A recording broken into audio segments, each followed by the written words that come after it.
जय जय गुरुदेव दत्त. कल्पना करा, एक असा काळ जेव्हा पृथ्वीवर धर्म डगमगत होता आणि अधर्म, सत्ता, अहंकार यांनी जगावर आपली सावली टाकली होती. त्या काळात जन्म झाला एका असुराचा, हिरण्यकश्यपू. तो साधा राजा नव्हता, तो महत्वाकांक्षीचा ज्वालामुखी होता. त्याला अमर व्हायचं होतं, त्याला अजेय व्हायचं होतं, त्याला देवांपेक्षाही श्रेष्ठ व्हायचं होतं. त्याने अशी तपस्या केली की वर्षे, दशके तो अगदी न हलता उभा राहिला. देहावर मुंग्या फिरत होत्या, वेलींनी शरीर झाकलं होतं, पण त्याचं लक्ष एकच होतं, अमरत्व.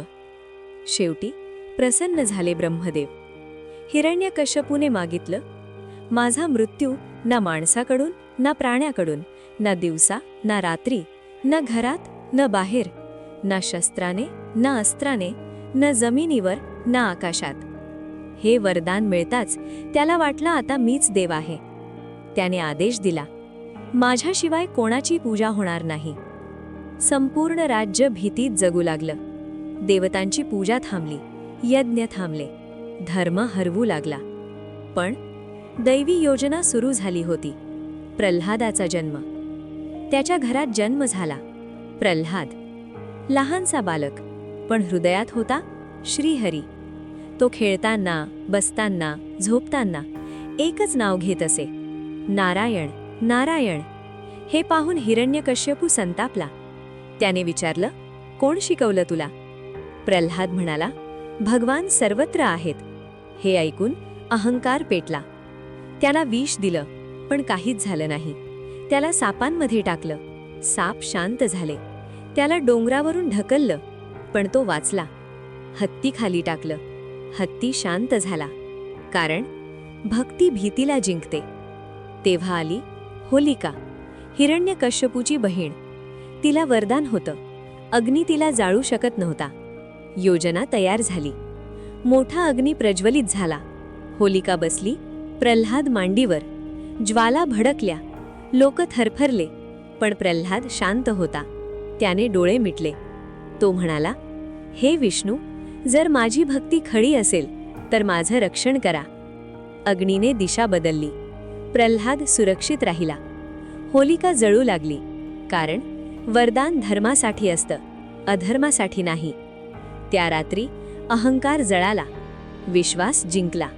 पण कथा इथे संपत नाही. हिरण्यकश्यपू अधन जिवंत होता आणि त्याचा अहंकारही.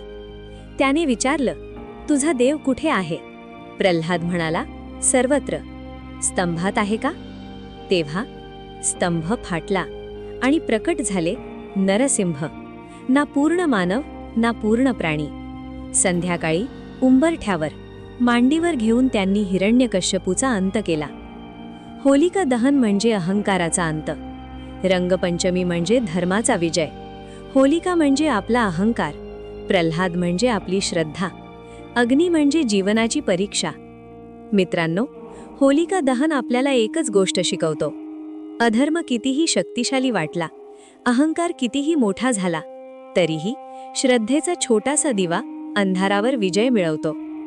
जर तुमच्याही आयुष्यात भीती आहे, संघर्ष आहे, अन्याय आहे, तर प्रल्हादासारखी श्रद्धा ठेवा. कारण देव उशीर करू शकतो, पण कधीच अन्याय होऊ देत नाही. जर तुम्हाला अशाच सोप्या भाषेत पौराणिक कथा, त्यामागचं तत्वज्ञान आणि जीवनाला दिशा देणारे संदेश ऐकायचे असतील तर आत्ताच या सोपी अस्थाला सबस्क्राईब करा. कारण इथे भक्ती आहे, पण अंधश्रद्धा नाही. इथे परंपरा आहे, पण तर्कासह. मी पुन्हा भेटेन एका नव्या कथेसह, एका नव्या संदेशासह. तोपर्यंत आपल्या अंतर्मनातील प्रल्हाद जिवंत ठेवा. जय जय गुरुदेव दत्त.